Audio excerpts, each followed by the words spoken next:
একজন লোক গাড়ি নিয়ে নদীর ধারে গোসল করতে গিয়েছিল, কিন্তু দুর্ভাগ্যজনকভাবে ঠিক সেই সময় পাহাড় থেকে ভয়ঙ্কর বন্যা ও ভূমিধস নামতে শুরু করে। সবচেয়ে অবাক করা বিষয় হলো তার বাগদত্ত তাকে বাঁচাতে এগিয়ে আসেনি, বরং নিচে এক বন্ধুর সঙ্গে নদীর পাড়ে দাঁড়িয়ে শুধু বলেছিল, গাড়িটা শক্ত করে ধরে রেখো, ভূমিধস শেষ হলে লোকজন ডেকে আনবো। কিন্তু কথা শেষ হওয়ার আগেই মুহূর্তের মধ্যে কাদার পাথর গিলে নেয় তার পুরো গাড়িটাকে। এদিকে ফোনে কোনো নেটওয়ার্ক নেই, তাই উদ্ধারেরও কোনো আশা নেই।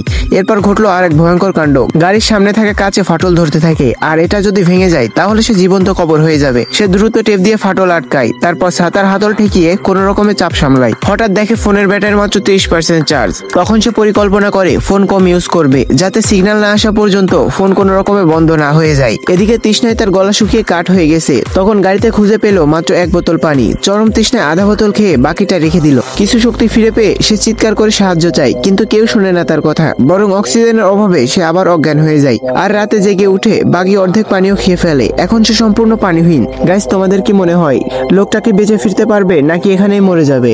ভিডিওটির বাকি অংশ দেখতে কমেন্ট করো পার্ট 2। আর চ্যানেলে নতুন হয়ে থাকলে চ্যানেলটি সাবস্ক্রাইব করে সঙ্গেই থাকো।